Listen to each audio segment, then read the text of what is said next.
안녕하십니까? 최지영 목사입니다. 말씀의 소통 성경 공부인데요.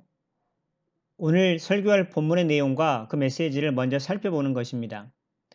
오늘 본문의 사건은 감람산 강화입니다. 감람산, 즉 예루살렘 성전 근처의 올리브산에서 예수님께서 강조해서 말씀하신 것입니다. 그리고 이 감람산 강화는 예수님께서 십자가에 죽으시는 마지막 일주일 동안에 일어난 일입니다. 그래서 예수님의 마지막 일주일을 간략히 필요한 부분만 정리하면 토요일, 유대인의 달력으로는 안식일에 예수님께서 베다니에 도착을 하시죠. 일요일, 즉 안식 후 첫날, 저희로 따지면 주일날이죠.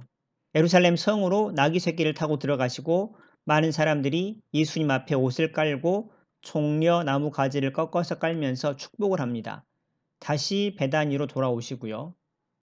월요일 베다니에서 예루살렘 성으로 나가시다가 잎만 무성한 무화과 나무를 저주하셨죠. 그리고 다시 베다니로 오셨고, 화요일 베다니에서 나가시다가 무화과 나무가 시든 것을 보시게 됩니다.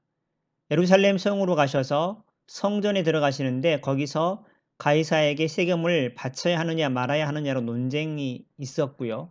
형수와 결혼한 6명의 시동생들은 부활 때 누구의 부인이 되느냐, 이런 논쟁 뒤에, 이게 바로 부활 논쟁입니다. 그리고 감람산 강화가 있습니다. 오늘 본문의 배경이 되는 것이죠. 그리고 수요일에 가룟 유다가 예수님을 팔아넘기고요. 은삼십에 팔아넘깁니다. 목요일에 제자들과 식사를 하셨고 제자들의 발을 씻기셨고, 금요일에 새벽에 기도하시다가 잡히셔서 신문 받으시고 십자가에 못 박혀 돌아가셨다가 주일 새벽에 다시 살아나셨습니다. 자, 오늘 이 감람산 강화는 지금 화요일 날 있었던 일인데요. 그 배경은 이렇습니다. 그 이제 논쟁 뒤에 제자들이 성전을 나오면서 성전이 정말 아름답다고 이야기를 하니까 예수님께서 그 말씀을 들으시고 마태복음 24장 2절에 너희가 이 모든 것을 보지 못하느냐? 내가 진실로 너희에게 이르노니 돌 하나도 돌 위에 남지 않고 다 무너뜨려지리라 라고 말씀하세요. 예수님께서 풀어쓴 성경 본문인데요. 마태복음 24장 9절부터 13절의 내용을 풀어쓴 것입니다. 앞번에도 말씀드렸지만 성경을 어려워하셔서 성경 동화들을 몇 권 찾아서 내용을 편집한 것입니다. 주로 다이제스트 성경이라는 책에서 나왔습니다. 읽겠습니다. 그때 사람들이 너희를 고난에 빠뜨리고 죽게 할 것이며 너희는 내 이름 때문에 모든 민족에게 미움을 받을 것이다. 그리고 많은 사람들이 떨어져 나가 서로 배신하고 서로 미워할 것이다. 또 많은 가짜 예언자가 나타나 많은 사람들을 유혹할 것이다. 그리고 악이 크게 세력을 떨침으로 사람들의 사랑도 거의 다 식을 것이다. 그러나 끝까지 참고 견디는 사람은 구원받을 것이다. 자, 내용을 요약하자면 예루살렘 성전을 보고 아름답다고 제자들이 이야기를 했고, 그 말씀을 들으신 예수님께서 성전 건물 돌 위에 돌 하나도 남겨지지 않을 것이다 말씀하셨다는 것이죠. 그러자 제자들이 예수님께 어느 때 그런 일이 있겠습니까? 종말에는 어떤 일이 벌어지겠습니까? 그렇게 물었다는 것이고요. 그것에 대해서 예수님께서 답하셨다. 그것이 오늘 본문 내용이거든요. 정리하자면 제자들이 예수님께 종말에 대해서 물었고 예수님께서 그것에 대해서 답하셨으니까 오늘 본문의 핵심어는, 즉 말하시는 주제는 결국 종말이 되겠습니다. 종말 때에 일어날 일들. 사도행전 2장 17절 말씀이 모순절 때 성령의 충만함을 받고 방언을 말하는 120명 이상의 그 예수님의 제자들이 방언을 말하는 것을 이상히 여긴 유대인들에게 베드로가 이 방언의 의미를 설명하는 것이거든요.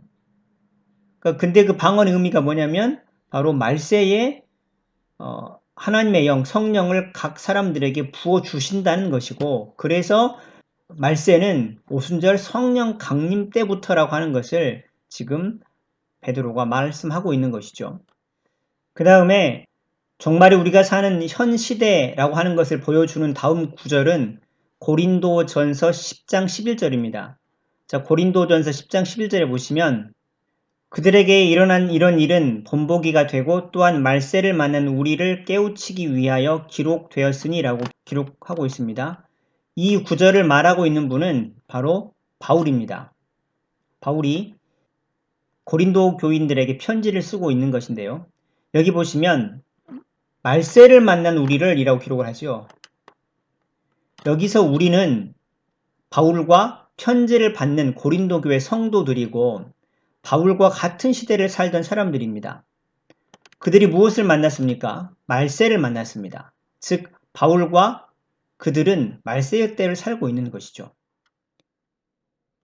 결국 정리하자면 종말, 즉 말세의 시작은 성령 강림 오순절부터 시작되었고 종말의 끝, 즉 말세의 끝은 예수님 재림 때까지입니다.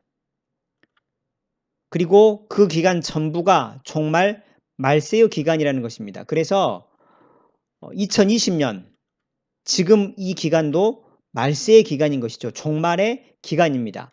예수님 오시기 전까지는 그러니까 오순절 성령 강림부터 2000년 전이죠. 2000년 전에 성령 강림부터 예수님 오시는 모든 기간이 종말의 기간, 말세의 기간이다라고 하는 것입니다. 그 다음으로 오늘 본문을 이해하기 위해서 설명드려야 할 것이 구원입니다.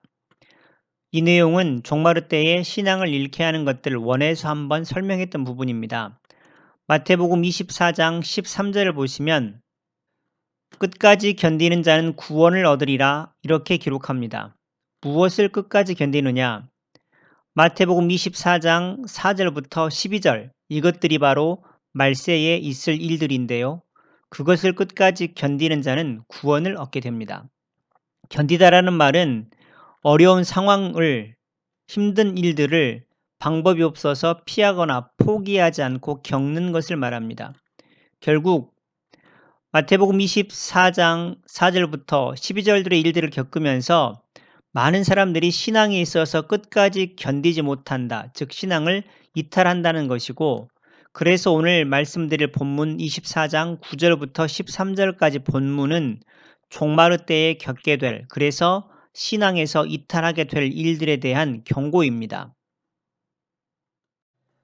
종말의 때 신앙을 잃게 만드는 것들 네 번째, 박해 때문에 신앙을 포기하게 될 것입니다.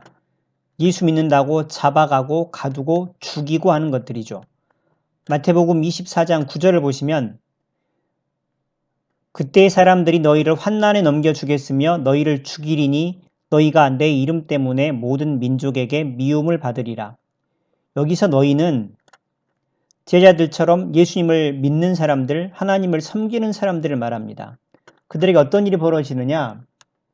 환난에 넘겨줍니다.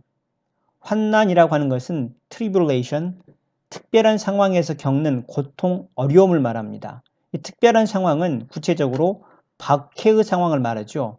정부가 예수 믿는 사람들을 대적하고 현상금을 걸고 그것을 공지하고 독려하는 일들입니다. 그렇게 잡혀간 사람들은 어떻게 되느냐? 죽이리니 죽임을 당할 것입니다. 모든 민족들에게 미움을 받고 박해 상황이죠. 기독교인들에 대한 박해입니다. 이것 때문에 많은 사람들이 신앙을 포기하게 될 것입니다. 그럴 것 같습니다. 예수 믿어 복 받고 잘 살고 잘 먹고 병 고치고 그것을 목표로 삼았다고 한다면 100% 신앙을 포기하게 될 것입니다. 하나님의 복이 이런 것을 포함하지 않는 것은 아닙니다. 그러나 그것이 목적은 아닙니다. 복 받는 것을 목적으로 삼는 기복신앙, 신앙이 아닌 것은 아니지만 마지막 때의 종말의 때에는 무척 위험한 신앙입니다. 어떤 신앙을 가지고 계시나요? 한번 돌아보고 살펴봐야 할 것입니다. 종말의 때에 신앙을 잃게 만드는 것들 다섯 번째, 실족 때문에 신앙을 버리게 될 것입니다.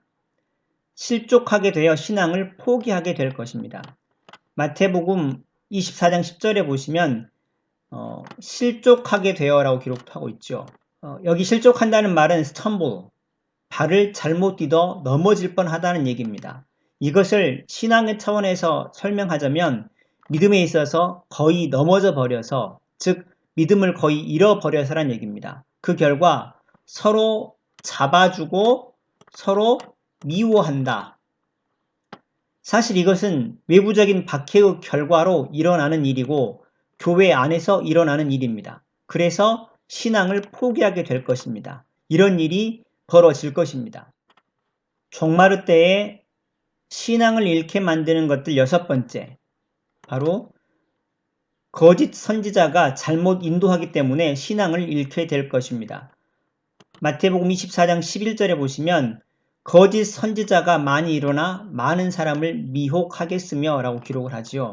여기 보시면 거짓 선지자가 등장을 하는데, 이 거짓 선지자의 배경은 예레미야 26장 6절과 8절, 11절입니다. 그 내용이 무엇인가 하면 예루살렘 성이 함락될 것이니 바벨론에 항복하라는 것이 하나님께서 예레미야 선지자를 통해서 하신 말씀이었습니다. 그런데 다른 선지자들은 항복할 필요가 없다. 절대 예루살렘 성은 멸망당하지 않는다. 함락당하지 않는다고 계속해서 주장했죠.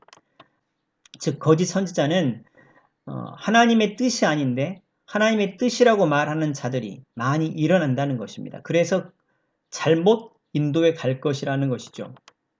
따라서 성도들은 목회자를 위해서 기도해야 하셔야 됩니다. 바른 말씀을 가르치고 바르게 목양할 수 있도록 늘 기도에 힘쓰도록, 또한 생계에 매이지 않도록. 특히나 생계에 매이면 말씀을 제대로 연구하고 준비할 수가 없습니다. 기도 제대로 감당할 수가 없지요. 그래서 말씀을 정리하려고 합니다. 종말의 기간이 언제이냐? 성령 강림부터 예수님 재림 때까지입니다. 그 기간에 일어나는 일들을 통해서 믿음을 잃게 될 것입니다. 어떤 일들이 일어날 것이냐? 첫 번째로 박해입니다. 앞에서부터 헤아리자면 네 번째죠. 박해입니다. 예수 믿는 것, 교회 다니는 것, 그런 것이 문제가 되는 사회가 될 것입니다. 그래서 신앙을 포기하게 될 것입니다. 다음으로 실족입니다. 사회에서 교회가 이런 취급을 받게 될 때 교회 내부에서는 서로가 서로를 잡아주는 일들까지 벌어지게 될 것입니다. 그래서 신앙을 포기하게 될 것입니다.